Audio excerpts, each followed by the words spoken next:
Hi, and welcome to the Shift Left Experience. I am Roshan Shetty, an author, consultant, and coach. And today we are looking at an important and critical attribute of organizational behavior, which is known as perception. I always remember a quote that someone used to tell me that perception is reality. And till date, I always wonder that when we go ahead and try to understand reality, try to understand the truth, is it really or is it truly the reality as it exists, or is there a layer of perception that we carry about it, and that perception hampers our judgment, makes us think otherwise than what something really might be. And therefore, when we understand organization as we do it, there are two fundamental aspects to an organization. One is the people who work in the organization, and the second is the systems, the infrastructure, the entire organization itself that composes and becomes an important part of the organization. So people and organization are the two basic fundamental aspects of an organization. And when we talk about people, as we saw, come with their own personality. The personality is carved out of their ecosystem where they live in, the kind of motivations they carry, the kind of behaviors they had, the kind of learnings that they had in their early childhood and even till date, the kind of value system that they're driven at, the kind of validations that they adhere to. So all these people come with their own unique personalities. They come into an organization, they work for an organization, and the variance in different personality can bring about a success of an organization or even its downfall, right? So what kind of perception these people carry comes from their personality. So the input to a personality is their motivation, the behavior, the ecosystem, the values, the validations that they carry, and the output of a personality is the perception. All right, so we need to understand this very, very clearly. Now when we talk about perception, a very famous quote or an experiment or case that we always discuss is when we look at a half glass full of water, and when we ask people, what do you see? The pessimist person would always say that the glass is half empty, right? And these are the kind of people in an organization who always crib about not having the right resources, not having enough infrastructure, not having enough support to go ahead and conduct the task that they want to do or execute a project, and so on and so forth. Outside an organization, we also have these kind of people in our relations, in our family members, who would always try to nitpick those things which they feel are flaws, and they always look at flaws, right?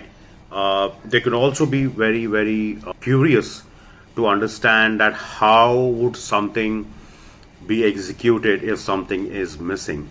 And invariably, it's good to have a certain level of pessimism. I'm not saying that you need to be completely pessimist or you should not be a pessimist, but pessimism is also important. The reason why pessimism is important, because at times we tend to get carried away with a lot of things that are happening around us, and we feel that everything can be managed, everything can sail through there, and in that bargain, importantly, we tend to miss out certain risks, certain dangers that can impact us in the future. All right, so if you are not pessimistic, for example, about your finances, and you would always say that you would be taken care of in the future, and you just go on spending heavily on things which you don't need, all right, and if you are not pessimist about the future at that point of time, then you can face a lot of issues when a certain income that you get that allows you to spend does not start coming in, and if you don't save. So being pessimist in such an example will help you to understand that yes, I need to, the future is not always great, right? So I do need to maybe save some money so that if I'm not able to manage my expenses, it should help me, sail through those times, and it should take care of my needs at that point of time. But at the same time, being aggressive or being extremely pessimistic is also dangerous, because then that completely curbs you for any kind of action that you want to go forward and take. It always limit you with your growth. It will always raise questions. It will always raise doubts. It will always create a very strong resistance to whatever you have to do. So you need to know how to balance the aspect of pessimism. And then we look at those people who look at the half full glass, and they say that the glass is half full, or we call them as the optimists. The optimists are those who always try to find an opportunity, who always see the positivity, the positive side of the world. Whatever bad might be happening, they say that no problem, we can sail through this, we can come through this, and it's not an issue, we will find a solution. And you have these kind of people in the organization, leaders and team members even, that whatever kind of problem comes their way, they will always find solution around it. And they not only find a solution around it, but they will also try to find an opportunity from it, right? During the COVID, we saw many businesses that failed, it went down, but there were many businesses that even came up. For example, Zoom, the company Zoom, who provides video conferencing, video calling features. The value of Zoom absolutely skyrocketed. Products like masks, hand sanitizers, online shopping, all of these businesses which really scaled up at a time where other businesses failed, right? But again, being absolutely optimistic in all scenarios is not advisable, because just like pessimism, you would miss out the dangers, right? Well, that's the reason how you need to balance it. You need to balance it by being a realist. You need to see where the glass is half full, why is it half full, and you need to understand why the glass is half empty, what are the problems, and how you fill that glass up for its right use and purpose. So when we talk about perception, and when we try to understand pessimistic views, optimistic views, and realistic views, all right, based on our personality, we can be a natural pessimist, we can be a natural optimist, right? Those are natural inherent behaviors that our personality has developed for us with years of conditioning from various factors, which I already spoke about. We must consciously try to train ourselves, and I always say that any training that you undertake should help you to transform, and therefore we should always try to understand and get that learning which will help us to transform into being a realist, into trying to see. I'm not saying that you would always get to the absolute truth. No one has, right? It's very difficult, but at least if you try to avoid a lot of common mistakes, I think we would be much better off than many others around us, and that will help us to gain a lot of organizational success, individual success in our personal lives as well.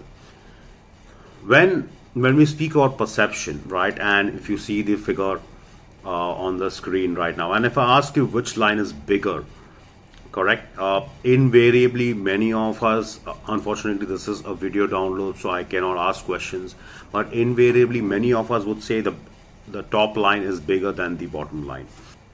But the reality is that both the lines are of the same size. It is the outward arrow in the top line which makes us perceive, or it feels as if it's bigger. It creates a bigger view, it creates a grandiose view.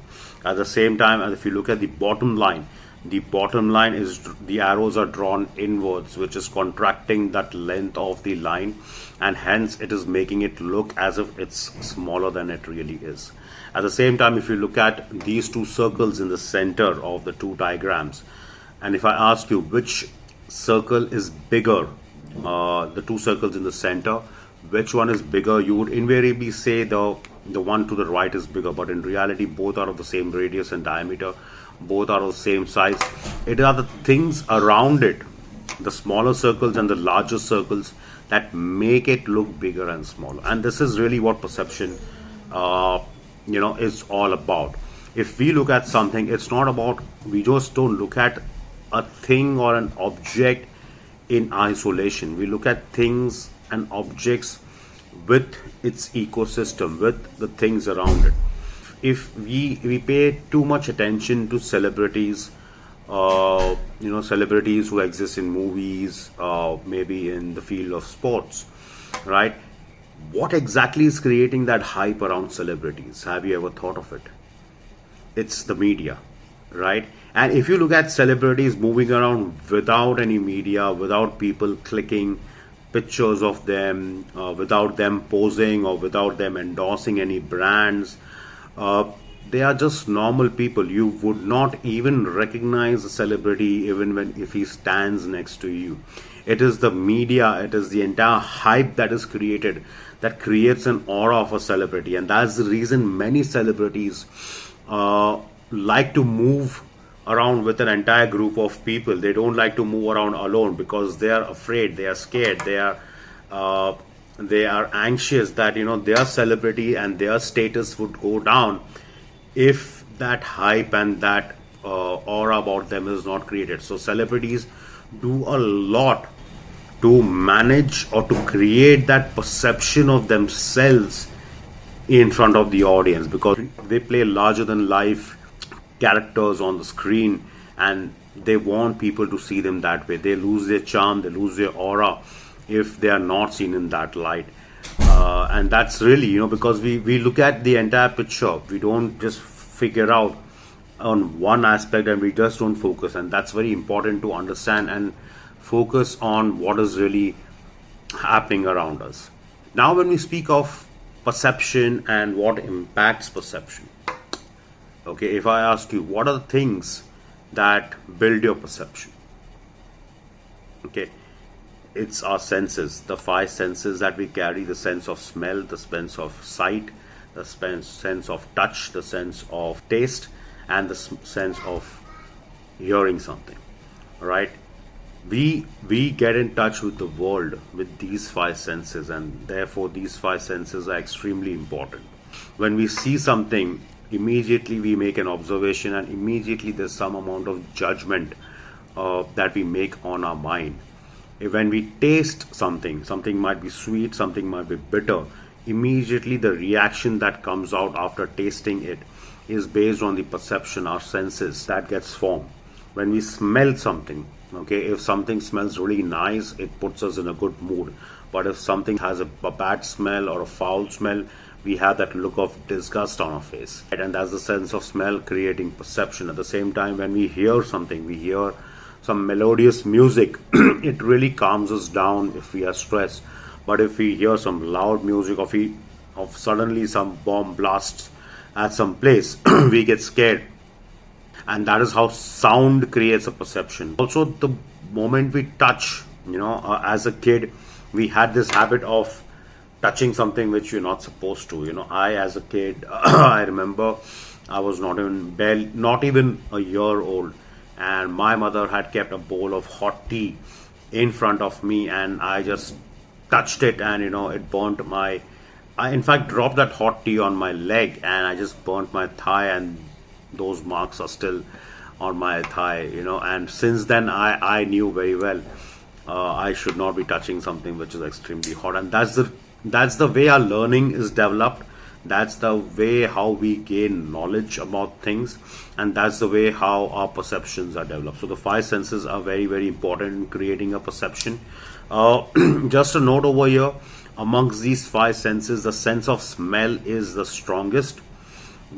Our smell is considered the most potent and quickest memory inducer because it is part of the olfactory senses, and the olfactory bulb which sends signals to the hippocampus and the amygdala region. The hippocampus and the amygdala regions, I will not get too technical or too scientific about our brain structure, but just for now you need to understand that our consciousness, our memories are stored in the hippocampus and the amygdala regions, and all our emotions come out from our amygdala region in the brain. It's a very small, tiny, almond size cell, I would say, that is in the brain, which incites all our emotions. So the sense of smell, the olfactory bulb, is closest to the amygdala region, and therefore the sense of smell is the most powerful amongst all the other five senses within our brain.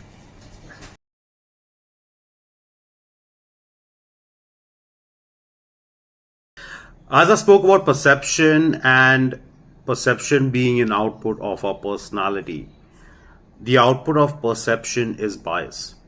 Because when we look at certain things, or when we feel certain things, when we read something, when we hear something, we immediately make an assumption of those things. All right. And those assumptions would be based on the complexity of what we read, hear, and see.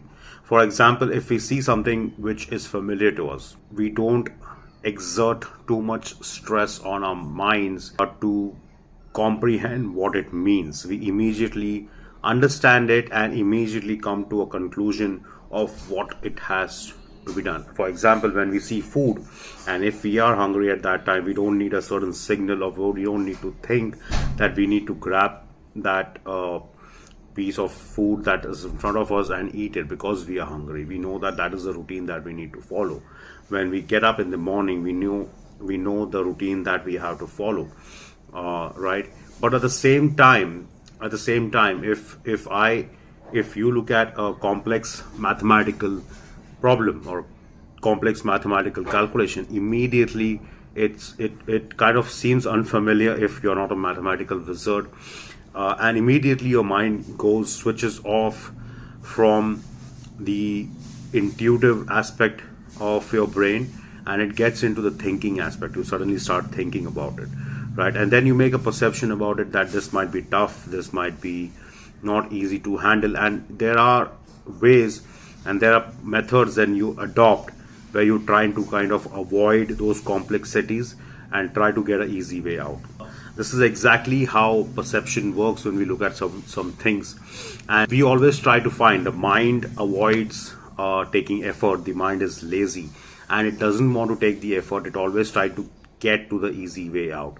The easy way out is something that we call as a bias. Bias is where we hold a favorable or unfavorable position which is considered unfair, and it defies facts and truth. We don't want to know at that point of time that what might be the truth, what might be the real fact, but we just cling on to something that we might think is the right answer. So if I ask you, let's say we are sitting in an organizational setting, we are in a boardroom in a meeting, and we are discussing a complex problem, right, which the organization is facing, and let's say the problem is about return on investments, on how do we increase our profitability for the next quarter.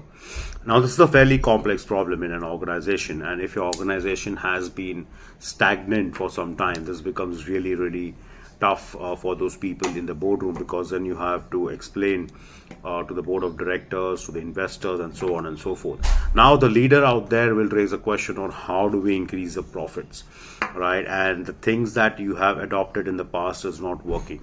Immediately our mind tends to fall. If you observe, and if you have been in those positions before, you would typically observe how the mind tries to latches into the solutions which have been executed previously, even though those solutions are not giving you results today, but we still want to go back to those kind of solutions, those methods that we follow. Why? Because that's the easy way out. That's the easy route that the mind is trying to follow. It's trying to avoid effort. Like I said, the mind is always lazy, and hence we therefore develop a very strong bias to the old methods.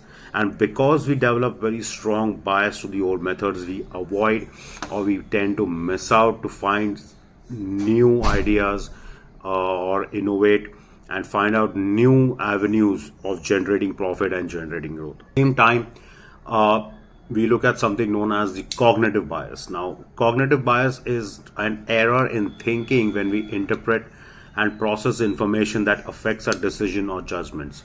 And these cognitive bias, like I said before, are shaped by our ecosystem. We always feel that we generally take the right decisions, we take thoughtful decisions, we have spent considerable time on a problem and made a judgment about it. But that's typically wrong, because like I mentioned, we take decisions mostly the decisions are not taken on the absolute fact, but we take decisions based on things around those facts. Like I gave you the example of celebrities. Why we assign a lot of importance to celebrity is not because of the celebrity alone, but it's because of the media. And these kind of errors are known as cognitive biases. It impairs our decision making. It uh, it avoids us from seeing what the reality might be. And can you take a guess on how many such errors we humans carry among us? Can anyone take a guess? We have a total of 184 cognitive biases within us, which impacts our decision making, which impacts our thinking, which impacts the way we approach a problem, the way we create solutions around us. And this is all common. Now, the American Institute, which is known as the West Point, the West Point has special training given to people in the armed forces, in the military service, in the air forces, on these cognitive biases, because it is important for them to avoid the deception that can be created by an enemy, and therefore it can endanger their lives on the battlefield. And therefore they need to really understand and know that where the enemy might be tricking them, or where their own mind will deceive them with a wrong perception of things. There are a total of 184 such cognitive biases, which go around us. The image which I showed you in the beginning of the two lines, that's a cognitive bias, which is created by the arrows which were there. The two circles which I showed you in the picture, that again is a cognitive bias. There we go. Typically, also, let's say when you go, let's say you want to buy a real estate, you want to buy a piece of property, or you want to buy an apartment, and you are speaking with the broker or the landlord, and you have no idea about what the pricing would be. Now this broker would say, okay, fine, this piece of land or this property would cost you 10 lakhs. All right. Immediately what happens is we start negotiating in and around 10 lakhs. We would say, okay, can you make it to 9, or can you make it to 8? And that person says, okay, fine, not 9, maybe 9.5 or something like that. Now this person has, and the rate of 10 lakhs might not be even be the real value. This person has bought your thoughts and created a perception of the property as 10 lakhs, and he has bought your thought onto the figure of 10 lakhs. And now what is happening is, instead of going out and researching what the real value might be, you are negotiating on the price point of 10 lakhs. And this such bias is known as the anchoring bias. It's one of the 184 biases that you see in the picture out here. But that is how it works. When you sit down in an organization, when you take up a job and you are negotiating a salary with the HR, and the HR tells you, okay, fine, we are offering 20 lakhs or 15 lakhs for this role. Then you start negotiating for a salary of maybe 21 lakhs or maybe 16 lakhs without really knowing what is the fair compensation rate in the market, which might be much more, which might be 25 or even 30 lakhs. But now we are fixated on that figure of 20 or 15, which is given by the HR. We are anchored to a number which is given to us by the HR official, rather than actually finding out what the fair compensation or the market rate for this profile might be. That's just one example of the kind of errors in judgments that we carry out in various aspects of life. And like I said, there are 184 of these. Now, as we speak about perception and how perception comes, where does perception come from? What does it affect? Now, let's look at something known as the sub-process of perception. This is trying to understand how the perception gets registered into our minds, right from start, and what it leads us to. And it starts with a stimuli and simulation. Now, what do we mean by stimuli and simulation? Stimuli is the moment we see something in our eyesight, or when we suddenly feel something, we have a sense of touch, or when we smell something, good or bad, or we taste something which is really, really delicious. That sense will immediately, create a stimuli. It shakes us up from the normal state of being, because there is some event that has happened. Suddenly, if we are just watching the television and outside there's a huge loud noise of a tire bursting, right? Suddenly our state of mind is changed and our attention is diverted to that particular event. So there is certain stimuli that is consciously or unconsciously created that takes our attention away. After that, what happens is that sound or that taste or that smell or that feel gets registered in our mind. Okay, there is a process of registration. We absorb, we try to understand what is happening. uh, where did this noise come from, what has happened outside, why is something so hot or cold, what is the ingredient in this dish which I just tasted that is making it taste so delicious. There's a registration, and then we interpret those things. There's an interpretation. We say that, okay, fine, there might be some, okay, fine, really tasty, delicious ingredient. I'm sorry, I'm not a very good cook, so it becomes difficult for me to comprehend food, but I love eating food. But we suddenly start comprehending, interpreting of what might be that one ingredient which is making it taste so great. What is that one aspect that has happened outside that created such a loud noise? We start interpreting that this is happening in our brain. We start interpreting it, and as we interpret, after we have interpreted, we give a feedback. We say, okay, this is why it happened. This is why the tire burst, because there was a nail. Or this is why, and now I know why this thing tastes so good. Or, oh, this was kept lying outside for 5 days and that's why it tastes acidic, or it tastes bad, or it smells bad. We immediately, after seen a we have sensed something, it registers in our mind, we interpret it what it could be based on our past experiences, based on our personality, and then we give a feedback. Again, why personality and why our ecosystem? If, for example, when I travel abroad and when I interact with people, the culture, because the society is different, the culture is different, I would interact in a way where I belong from. I belong to India and I belong to Mumbai, so I would interact typically in that fashion. Although if I'm still speaking the same language, but there might be certain words or the way of interpreting or the way of putting the language might be different in that culture.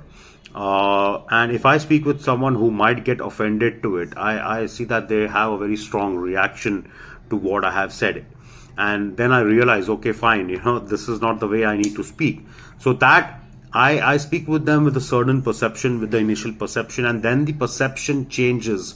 There's a learning that I undergo to understand that this is not the way I need to speak. So I know the next time I'm interacting with someone of that country or that place, I need to be careful about these things. So all of this is happening within fraction of seconds in my mind, in my brain, which is driven with perception. And after the feedback, like I just mentioned, there's a behavior.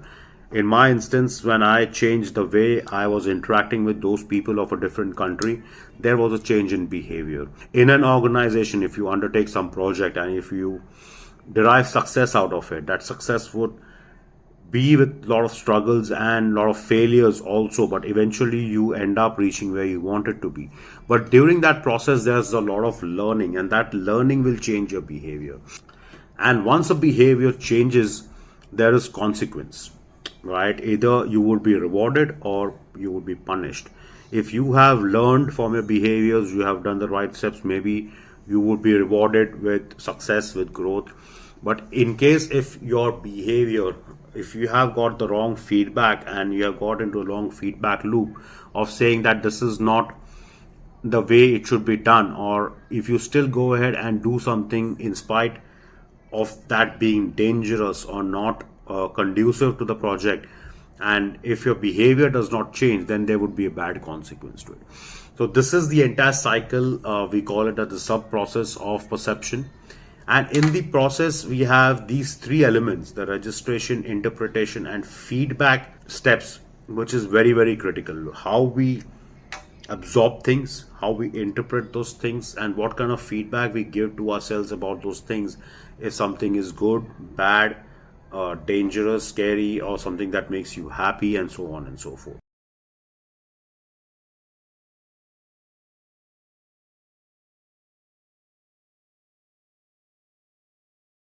What are key factors that create a perception in our mind? Of course, we understand that we have our senses, and senses, the sound, the sense of sound, the sense of taste, they all create a certain kind of feeling, a certain kind of behavior within us. But let's say if you have, as a leader in an organization, you have to create a perception amongst your people about what your organization means, what is it trying to do, where we want to reach, why are we trying to do all of this, who are the people. If you want to create a perception in an organization, there are multiple elements, and the job of a leader is really to create that right perception. As I mentioned in the beginning, someone told me perception is reality. Okay, the way you drive this perception and the thoughts within your team members is the way how effective that team would be, how effective the organization would be, how effective the processes within the organization would be. So these are the principles of perceptual selection, of what are the things that can impact it.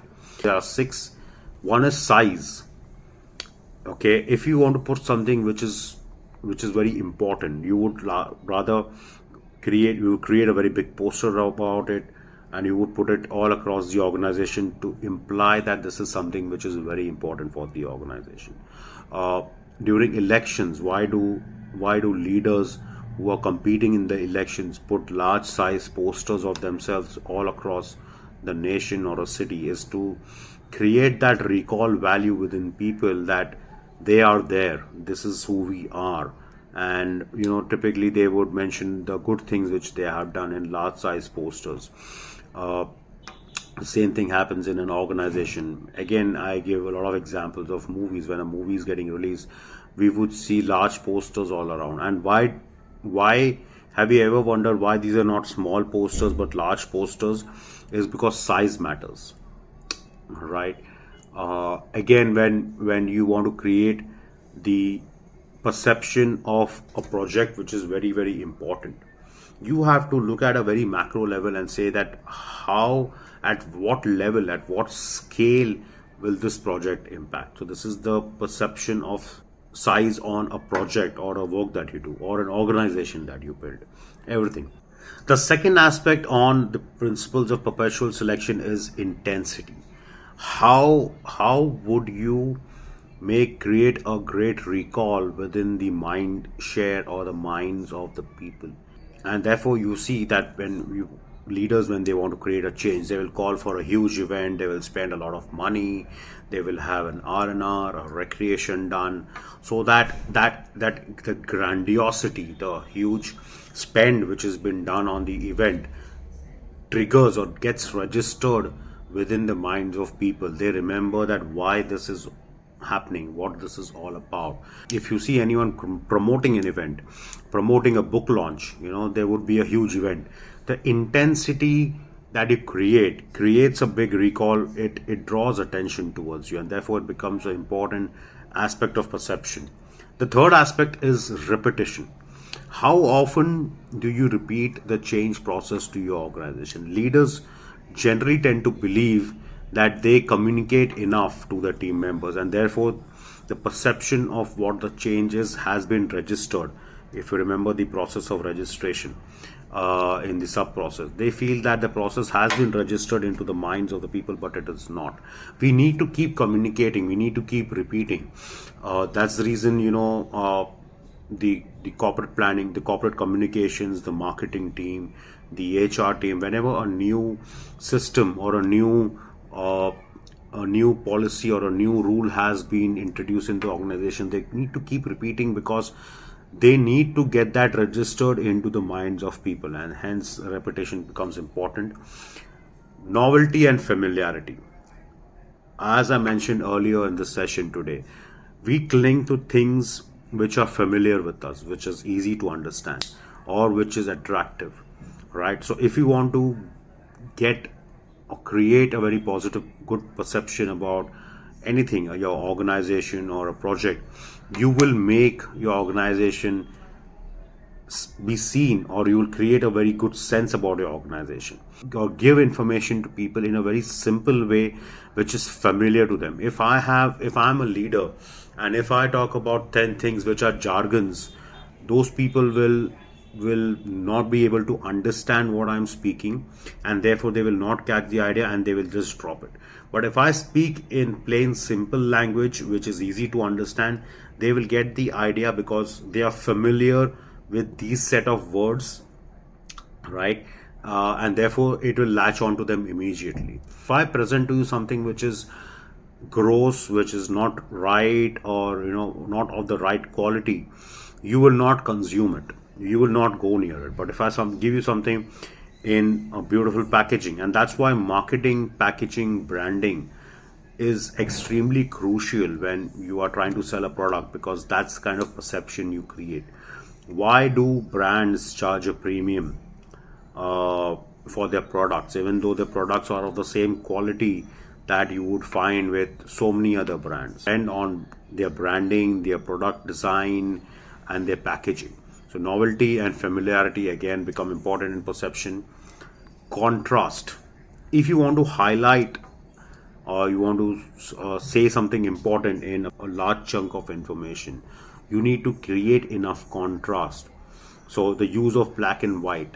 So let's say I am creating a presentation to my board, and there are some important points amongst all the information that I need to bring the board's attention to. So I will highlight those important points in a different color, maybe in a different size, so that it contrasts, it complements. I cannot use a color which is completely off, which is not readable, but I will use a color which complements the overall design, but I will ensure it in a way that it highlights that specific point. So black and white are a good contrast combination, and therefore we see a lot of, therefore most of our texts are in black and white because it's easy to read. It's the contrast, the degree of contrast is absolutely right. At the same time, and this brings a lot of emphasis on colors. When we see certain colors and when we see the shades, what is the kind of perception that we create when we see when we look outside nature and we see a clear blue sky with the sunlight and greenery all around us. It creates a very pleasing effect on us. At the same time, if we see a dull weather, which is absolutely gray and there is no sunlight, you cannot see anything, that immediately makes you feel gloomy. And if that goes on for a very long time, that has adverse effects on your moods and your performance as well. So therefore over here, contrast plays an important role. How you use contrast in your presentations, even when you speak, the way you modulate your voice is an example of contrast. So contrast, if you want to create a strong perception about certain important aspects, use contrasts wisely. And finally, we come to motion. We always pay a higher attention and we create a very strong perception of things that are moving. That's the reason people generally tend to watch or to gain information through videos instead of reading books. All right. Although reading books carry more information and will make you more knowledgeable, but people have this perception, and they enjoy watching things in a video format because things are moving. Okay, it grasps their attention to what they want to see. It creates an entertainment value. It keeps them engaged than just plain vanilla text. So if there's something that you want to promote, if there's something that you want to bring forward, you can go ahead and when you create a video about that thing, as compared to a plain poster, the video will gain more traction. And that's the reason you see a lot of social media companies using this. They are promoting a lot of video formats today rather than just picture formats. Although these social media organizations started off their business models by sharing of pictures, and today you see it's very less of pictures, it's more of videos, because motion creates a very stronger perception. It creates a stronger engagement within the audience. So these are the 6 principles of perceptual selection: size, intensity, repetition, novelty and familiarity, contrast and motion.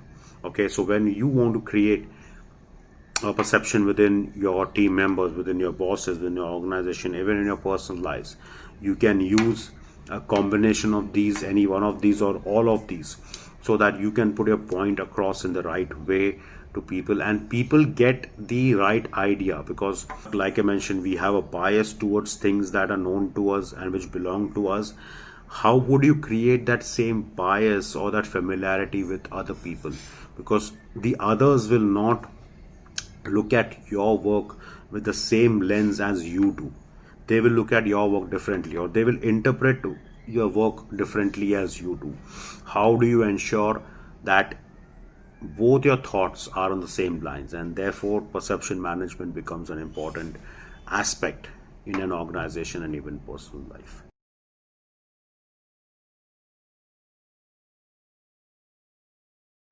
After understanding the principles of perceptual selection, let's look into the perceptual organization. Perceptual organization means what are the various laws that govern the way we think and the way we perceive things. These are also known as the Gestalt laws. We also call them the perceptual organization.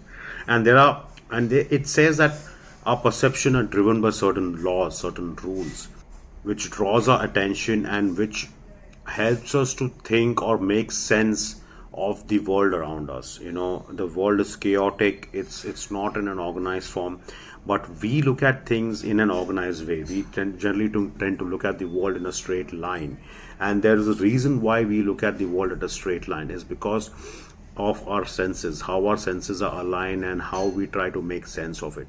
We are storytelling animals. We believe in narratives, we believe in stories, and we have listened to stories from our childhood that whatever bad happens or however chaotic the world might be, in the end there's a definite good ending to all that chaos. And we tend to take those stories because we are familiar with those stories, because we have a bias towards those stories, and that's the way how we look at things around us. And that is typically essentially what the perceptual organization or the Gestalt law focuses on. The first law over here is the law of similarity, that says that similar things appear to be grouped together, either visual or auditory simulation. So when a set of red balls and their set of blue balls, and when I put them together in an order, we would tend to see the blue balls grouped together, the similar color balls to be grouped together, which is in blue in color, and the similar color of red balls which are together. Even if these items, these balls that gets mixed with each other, we have this habit of grouping them as blue balls and red balls. And those are with people that work in organization, people who work in certain departments, people who worked in, let's say, at the factories, or people who work in the corporate office. We always tend to have a perception where we group the people who work in corporate to a certain behavior, to a certain nature, to a certain way of functioning, as compared to the people who work in factories. And that is the law of similarity. We have the law of pragnance, where, let's say, when you look at the Olympic logo, or if you look at any logo, we do not see the logo in terms of lines, curves, and various other stroke of art, but we look at the logo as one whole thing, and we make a perception of it. So when we look at the 5 rings, we immediately say that this is the Olympic logo, and we don't count the curves and the strokes that are there.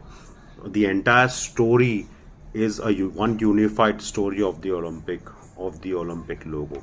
And that's with any logo. When we see the logo of Nike, for example, which is a tick mark, which is a simple tick mark, we don't measure the depth of the logo at the start and at the end, how it narrows down. We just look at one simple thing because we want to understand things in a simplified manner, right? And that's why logos, symbols, flags, these become important. So when we want to create perception of something which is complicated, or if you want something to signify what it would mean, it is always beneficial to create a logo or a symbol for that particular thing, so that immediately it creates a perception, because everything that you see is a symbol in your mind, and that symbol tells you some story by which you understand what that thing is. You don't need to know the entire definition. You don't need to know. We don't understand theories, but we immediately pick up the visual effect and we make a story out of it. And we come to the law of proximity. Okay, it says that objects near each other appear to be grouped together. If I go into a retail mall and if I get into a section of cosmetics, I will find all the creams, all the moisturizers together. I will find all the sunscreens together. I will find all the toothbrushes together, all the toothpaste together. I will not expect some toothpaste to be placed in the sunscreen area, or I will not expect the sunscreens to be placed in the moisturizer area. Our mind has made up that story that I will just go to one place, pick up the thing that I want, and I will come out. But the retail marketers are smart. They will typically place things which are a bit similar to the thing that you want to pick up next to it, because that's how proximity works. And let's say if you want to pick up a toothbrush, they will have toothpaste placed closer to it so that it's not difficult for you, and it kind of creates a reminder for you that you need to pick up a toothpaste as well, maybe for later, even if you don't need it now. That's a law of proximity. At the same time, in organizations, if I want to create a new idea, and if I want to communicate a new idea to someone, and if I explain that idea in isolation, it will be very difficult for people to understand. But if I explain a new idea, and make it sound familiar with some other idea which is already used, which is closely associated with the previous idea, then it creates a faster recall. People understand it in a much better fashion. So there is where you can use the law of proximity in your attempt to explaining a new idea or a project to someone, because if you just explain the idea without giving a context or without making it closer to something which is going on, people will have a hard time to understand it. Law of continuity. Law of continuity says that lines are perceived to follow the smoothest path, whether the result is curving, overlapping, or straight lines. Example: a rope. A rope, when it's put on the ground, it can be kept in a circular fashion, like a serpent, like a snake. But we always tend to see it as a straight line. The other example is Google Maps. In Google Maps, even if you are going through a mountainous terrain which has a lot of curves, a lot of bends, and a lot of twists, but if you see the Google Map, it will always show a straight line, right? It's only when you zoom out of the Google Map you will see the multiple curves, the twists and bends. And why Google Map has that kind of a design is to show you that there is continuity. You are going on a straight line. You don't worry about the twists and bends and curves. When you come to it, it will be a straight line. Right? And that's how, again, in an organization, when you want to create some change with your ideas, or you want to become a change agent, how do you create a perception of that change to your people? Would you just go and say, okay, fine, this is what you have been doing since yesterday, stop everything, and this is what you have to start doing from tomorrow? People will just lose it. People will get anxious. They will get insecure. They will just know what is happening. But if you say that, okay, this is what you have been doing, this is how it will continue, and this is how we will try to do it. When you try to link the old process with the new process with some element of continuity, people will accept it. People will find it easier to execute, easier to follow, and that's when they will listen to you. So that's the law of continuity and law of closure. As I mentioned, we are humans. We are storytelling humans. We are storytelling animals. Okay. For us, anything is not completed until the story is not closed. Whatever happens, like I mentioned, whatever happens in the chaotic world, we always want a definite closure to it. We want to understand what happened next. Any story cannot be left impending. If any story is impending, it doesn't create a recall in the mind, and it doesn't create a good perception. But if I create a strong story, if I want to communicate a certain change, and if I am able to communicate that change in the nature of a story that explains what is the problem today, that how is the problem impacting you, and by bringing this change in, how will it make your life better, I am bringing a closure to that entire story, and therefore people will relate to it. So these are the important essential 5 laws of the perceptual organization, or the Gestalt laws that we speak about, that becomes extremely important. If you are a change agent, if you are a project manager or project in charge, or if you have been assigned with something which is very important to the organization, you can make use of these laws to make things look similar, make things look familiar, bring together things together, because humans, we tend to see together things in sort of groups with proper divisions, with proper demarcations, explain what does this group do, explain what does that group do, create continuity, explain change by showing them that things will continue, it is the same, nothing has changed, but we have to take a slight diversion, and explain the diversion with your story and giving them the reason, bringing them, explaining them, creating the law of closure, explaining stories to them, explaining how will the story end.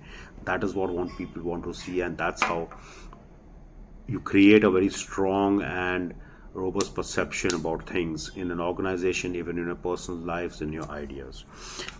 To explain this now, I just want to kind of speak of a case study which is also known as a pajama party. And when we speak about creating a perception about yourself, about your organization, in front out into the world. Like I mentioned at the beginning, perception is reality. So how do you establish that reality which is in your head, also in the heads of the others? Now, this is a very famous case study about Facebook.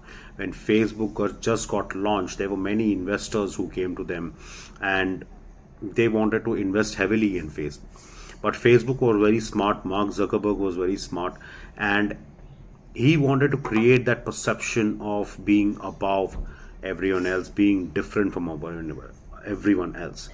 And whenever you have to go for an investor meeting, typically you will be dressed in a suit, you will have the best presentation to be shown to the investors, you will speak of the top most important points, why you are doing great, what is your product all about.